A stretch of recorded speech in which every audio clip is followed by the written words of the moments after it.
Seguindo com a continuação de nosso estudo sobre o substituto de Cristo, estudo de número 55, onde nós estamos aqui tratando da profecia de Daniel a respeito do capítulo 8, onde nós vimos ali a luta entre o carneiro de 2 chifres, que é a representação dos reinos da Medo e da Pérsia, da Média e da Pérsia, e o bode peludo, que é o rei da Grécia, que depois teve o seu chifre arrancado, a representação aí de Alexandre o Grande, né? E no seu lugar, subindo 4 chifres, que foi a divisão do reino da Grécia pelos seus 4 generais, Cassandro, Lisímaco, Seleuco e Ptolomeu, onde eles assumiram aí então cada um dos 4 regiões geográficas da Grécia e assumiram então o poder.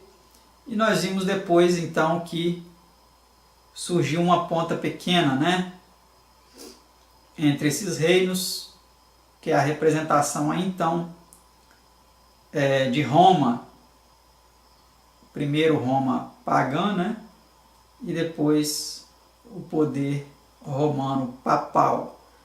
Então nós vamos aí continuar com uma série de notas explicativas a respeito do porquê do cumprimento desta ponta pequena se encaixar aí na descrição do poder papal. A nossa nota diz assim: a interpretação já dada para esta visão mostra claramente que o poder representado pela ponta pequena é o sucessor da Medo-Pérsia e Grécia. Na visão do 7º capítulo de Daniel, que está intimamente relacionado com esta visão, o 4º animal representava o 4º reino, ou Roma, sendo ali prestada especial atenção à fase da história relacionada com a ponta pequena.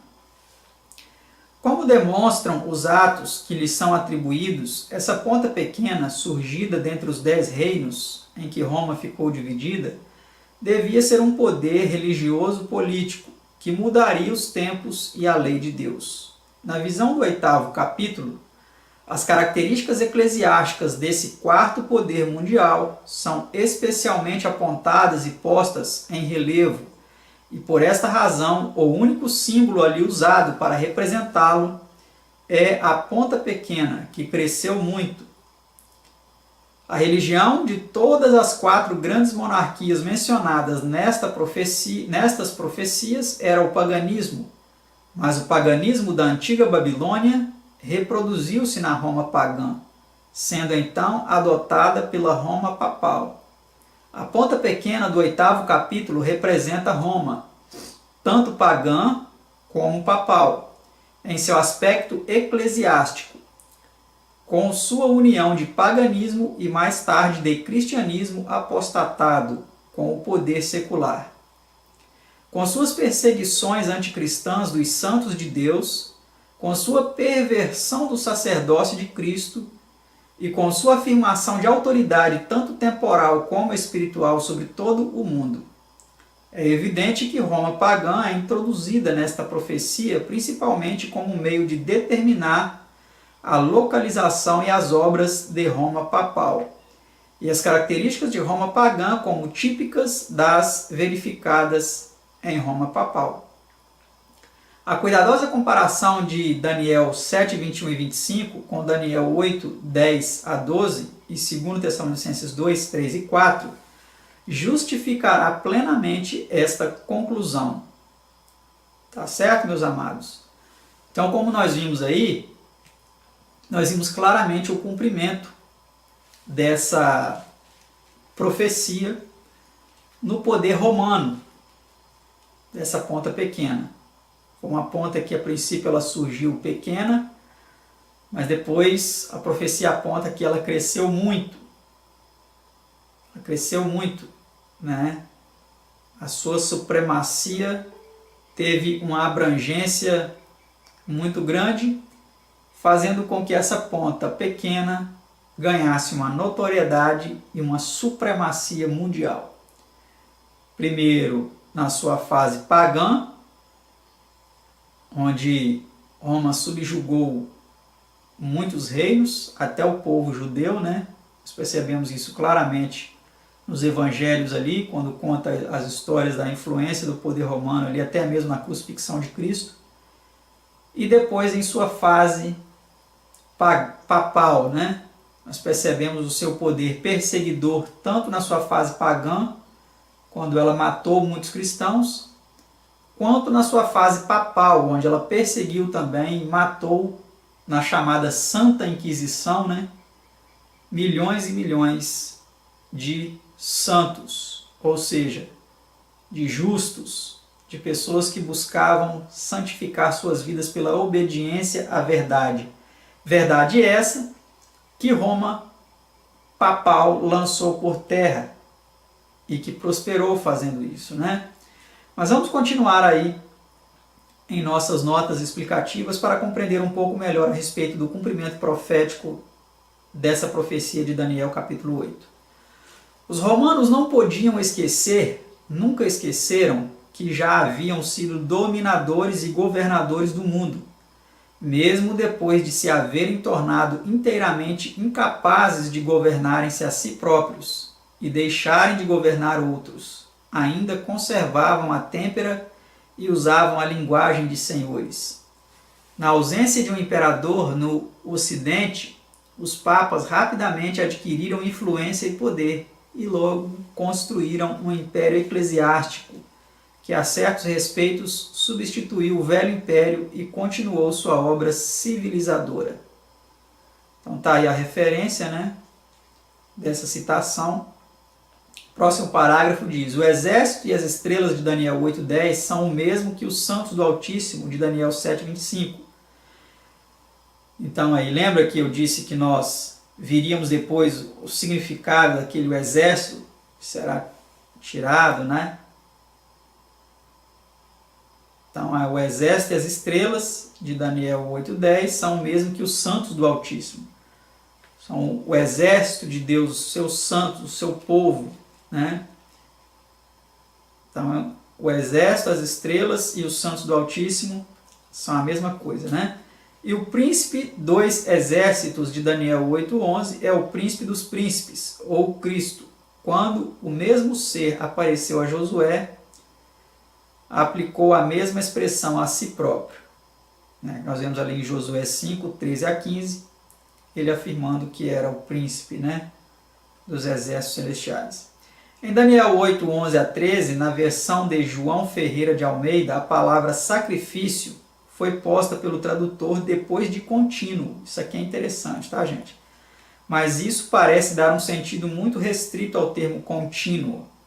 A circunstância de que nenhuma palavra está ligada a contínuo no texto original, se bem que no serviço típico do santuário ela é usada em holocausto, conforme Êxodo 29:42, com incenso, conforme Êxodo 30, verso 8, e com pão, números 4:7, indica que o que é contínuo representa o serviço contínuo ou mediação de Cristo no santuário celestial, em que tudo quanto era contínuo no serviço típico encontrou seu antítipo e cumprimento. Vê Hebreus 6:19 e 20, 7:1-3, 14:16 e 23-25. O ato que constitui o Papa substituto de Cristo e sumo sacerdote da apostasia, em realidade usurpou de Cristo, no tocante ao poder e intenção humanos, seu cargo e obra como único mediador entre Deus e o homem. 1 Timóteo 2:5. E com isso, usurpou dele, tanto quanto podia fazê-lo o homem, a mediação contínua, conforme a predição contida nessa profecia. As profecias de Daniel são cumulativas e progressivas, levando cada uma delas os assuntos além da que a precedeu, e ressaltando de maneira mais explícita e pormenorizada acontecimentos importantes no correr do tempo. Em Daniel 2, sob o quarto reino universal, o papado não é representado por qualquer reino ou figura, simplesmente Roma, em seu estado unido e dividido. Em Daniel 7, Roma é simbolizada pela ponta pequena, surgida dentre as 10 pontas que representam o estado dividido de Roma. Enquanto em Daniel 8, a única figura usada para representar o quarto poder mundial é a ponta pequena que cresceu muito. Em cada um desses dois últimos capítulos, a ponta pequena é representada para falar especialmente dos feitos do mesmo terrível poder, Roma papal. Ambos os capítulos tratam da mesma grande apostasia. No 7º capítulo, a ponta pequena tira a lei de Deus. No 8º, tira o evangelho. Houvesse ela tirado unicamente a lei, isso teria arruinado o evangelho, pois que sem a lei de Deus, mesmo o verdadeiro evangelho não poderia salvar, porque a lei é necessária para transmitir o conhecimento e convicção do pecado. E caso o papado houvesse somente tirado o evangelho e deixado a lei, a salvação por meio de um tal sistema ainda seria impossível, visto não haver salvação para os pecadores, mesmo pela lei de Deus separada de Cristo e do Evangelho. Mas para tornar a apostasia duplamente certa, esse poder muda, vicia e tira tanto a lei como o Evangelho. Então nós vemos aí o estrago que esse poder fez na verdade. Destruiu completamente a lei e o Evangelho, porque ele mudou os preceitos da lei de Deus, ele transformou a lei de Deus de tal forma, abolindo até mesmo alguns mandamentos, como veremos em seguida, e reduziu drasticamente o texto da lei.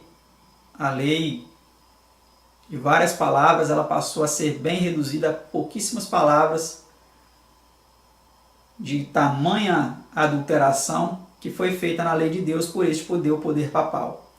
Mas ele também mudou o evangelho. Por quê? Porque agora a salvação ela passou a ter a influência de um sacerdote terrestre. Foi obliterada a função sacerdotal de Cristo no santuário celestial, foi omitida essa verdade, e passou-se agora a colocar um sacerdote terreno como o intermediário entre o povo e Deus. Então agora, para as pessoas se salvarem, elas precisariam da mediação de um sacerdote terreno, tá certo?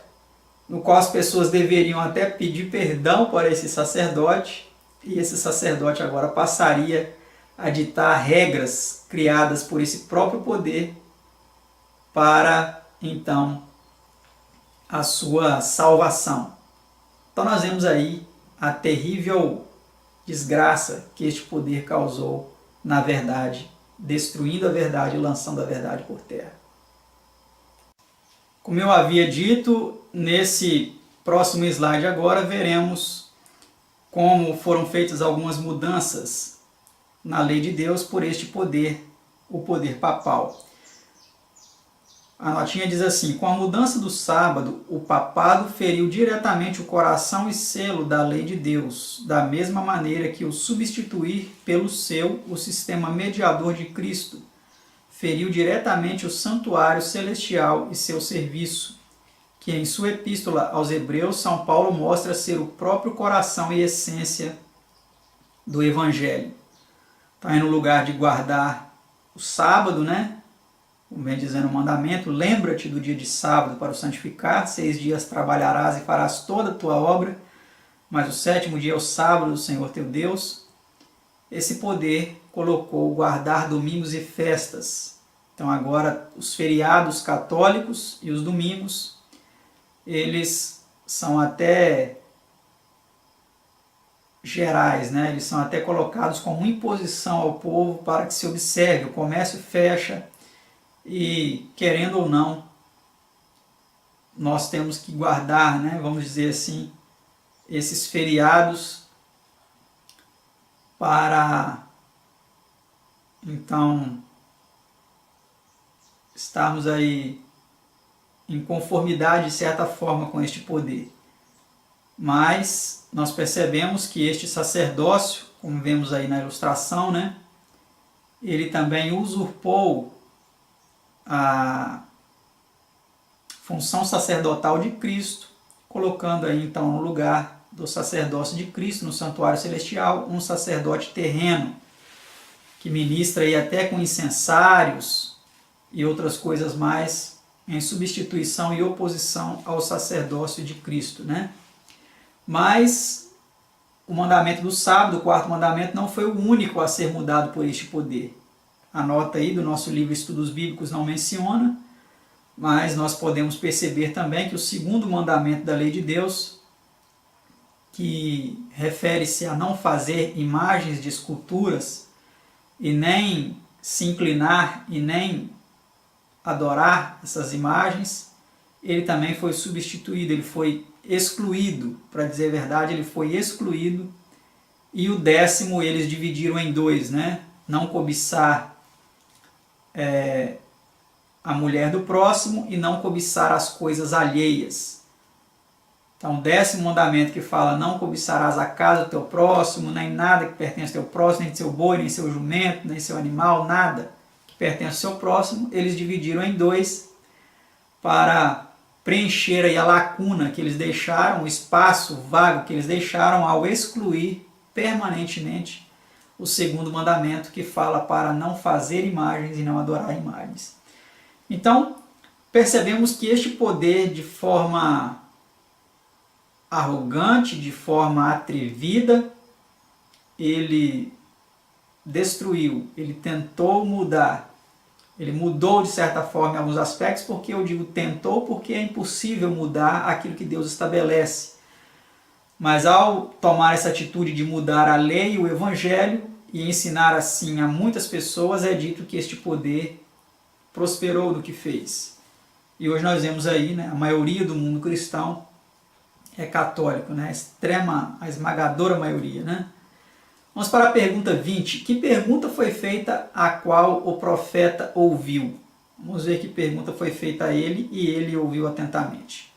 Depois ouvi um santo que falava e disse outro santo àquele que falava: até quando durará a visão do contínuo sacrifício e da transgressão assoladora, para que sejam entregues o santuário e o exército a fim de serem pisados?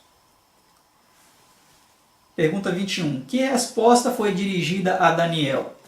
Vejamos. E ele me disse: até 2.300 tardes e manhãs e o santuário será purificado. Daniel 8, verso 14. A versão de Antônio Pereira de Figueiredo reza no versículo 13 o seguinte: a visão e o sacrifício perpétuo e o pecado da desolação, o que resulta na entrega do santuário e do povo de Deus para serem pisados a pés. O tempo em que a visão deveria ter sua aplicação especial, declara o versículo 17 ser o fim do tempo, ou os últimos dias. Isto é uma prova a mais de que esta profecia deveria cumprir-se inteiramente apenas em Roma papal, pois que Roma pagã deixou de existir há muitos séculos. O santuário e o período de 2.300 dias aí citados serão assuntos a serem tratados pormenorizadamente noutros estudos. Então nós vamos entender um pouco melhor no próximo estudo o significado dessa profecia de tempo, né, de 2.300 tardes e manhãs. Vamos para a pergunta 22. Que período profético começa ao tempo em que a contínua mediação de Cristo foi tirada pelo papado? Nós vamos ver aí que período profético começou, né? E desde o tempo em que o sacrifício contínuo for tirado e posta a abominação desoladora, haverá 1.290 dias. Daniel 12, verso 11. E aí nesse gráfico nós temos a data, né? Os anos compreendidos aí entre esse período de 1.290 anos, que é o ano de 503 Anno Domini até o ano 1793, e o ano de 508 ao ano de 1798. Vamos então ver por que dessas datas na nota seguinte. Visto que a supressão da contínua mediação de Cristo se torna o começo de um período profético, deve haver algum ato taxativo em algum tempo definido que formal e intencionalmente tire de Cristo sua obra sacerdotal no santuário celestial. Esse ato foi o decreto oficial de um concílio eclesiástico realizado em Roma em 503 Anno Domini, pelo qual foi declarado que, como substituto de Deus, olha só, entre aspas, hein, porque isso aí está declarado por eles mesmos, o Papa era juiz e não podia ser julgado por pessoa alguma. Ver Concilius, volume 4, coleção 1364, e History of Popes, de Brouwer, edição em 3 volumes, volume 1, página 304 e 305. Os efeitos de Clovis, rei dos francos, que por suas campanhas para sujeitar os reinos hostis ao papado, conquistou para si o título de filho mais velho da Igreja, muito contribuíram para pôr em vigor essa pretensão do Papa, culminando afinal em constituir o Papa cabeça do sacerdócio romano, o que usurpou a obra sacerdotal de Cristo e estabeleceu em seu lugar outro sistema de mediação. Esses feitos de Clovis atingiram o auge no período de 503 a 508, sendo, portanto, natural que daí comecem os 1290 anos de Daniel 12:11, que, consequentemente, terminariam no período de 1793 a 1798, ao mesmo tempo que os 1260 anos de Daniel 7:25. Virar as notas da página 209. Então, nós vemos aí, meus amados, que essa profecia se cumpriu claramente, né? Nós vemos que esse poder que tirou o contínuo sacrifício, a mediação de Cristo no santuário celestial e em seu lugar colocou uma abominação desoladora que foi o seu próprio sistema corrupto de sacerdócio, né? Foi um processo que durou durante 1290 dias ou 1290 anos, né? Quando então da sua derrocada, podemos dizer aí, por ocasião da Revolução Francesa, né? Quando o general Berthier aprisiona o Papa e o Papa perde então seu poder terreno por um período, mas depois nós vemos que a ferida mortal ela foi curada, né? E todo mundo se maravilhou após a besta, é isso que diz a profecia do Apocalipse capítulo 13. E hoje nós vemos aí o cumprimento deste cenário através da supremacia papal em todo o mundo, né? Vamos para a última pergunta, pergunta 23. Que certeza foi dada a Daniel no tocante ao período de tempo mencionado no versículo 14? Vamos ver então. E a visão da tarde e da manhã que foi dita é verdadeira. Tu, porém, cerra a visão, porque só daqui a muitos dias se cumprirá. Daniel 8:26. Pela expressão a visão da tarde e da manhã, faz-se referência à visão concernente aos 2.300 dias, de Daniel 8:14. A interpretação da visão do capítulo 8 termina sem fazer explicação alguma do longo período de tempo mencionado a Daniel na resposta à pergunta: até quando durará a visão? Este importante particular foi deixado para ser interpretado mais tarde. Veja o estudo seguinte. Então nós finalizamos aqui este estudo 55 sobre o substituto de Cristo.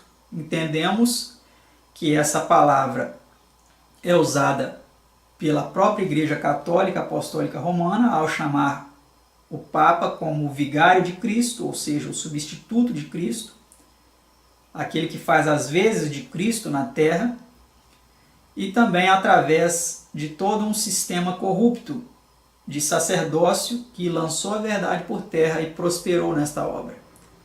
Fica então assim compreendido que esse substituto de Cristo, que pretensamente, arrogantemente se coloca no lugar de Cristo, é o cabeça máximo, o supremo líder da Igreja Católica Apostólica Romana.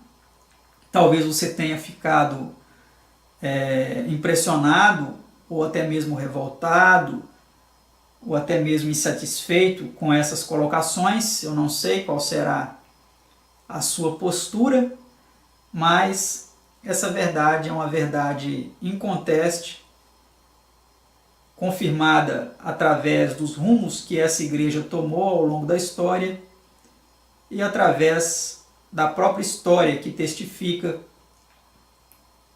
os atos deste poder em oposição a Cristo em oposição a Deus.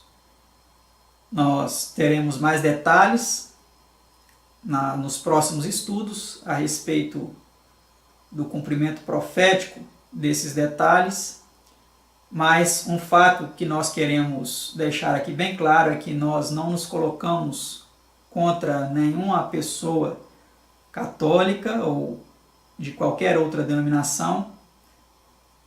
Nós sabemos que Deus tem pessoas sinceras que são obedientes à luz que receberam, não só na Igreja Católica, como em várias outras denominações, mas um fato é que quando nós percebemos a verdade, o Espírito de Deus atua em nossa mente, nos convencendo da verdade, e nós nos endurecemos, nós nos revoltamos contra essa verdade e lutamos contra ela, nós estamos lutando contra o próprio Deus e a sua palavra. E que essa não seja a sua postura, que essa não seja a sua atitude, mas que você procure pesquisar melhor. Não fique também apenas somente com o que eu disse aqui neste vídeo, neste estudo, mas pesquise por você mesmo e verá muitos outros detalhes que vêm então fortalecer o cumprimento profético, a compreensão deste cumprimento profético na pessoa aí do líder máximo do catolicismo. Que Deus vos abençoe e até o nosso próximo estudo, se assim Deus nos permitir. Tchau.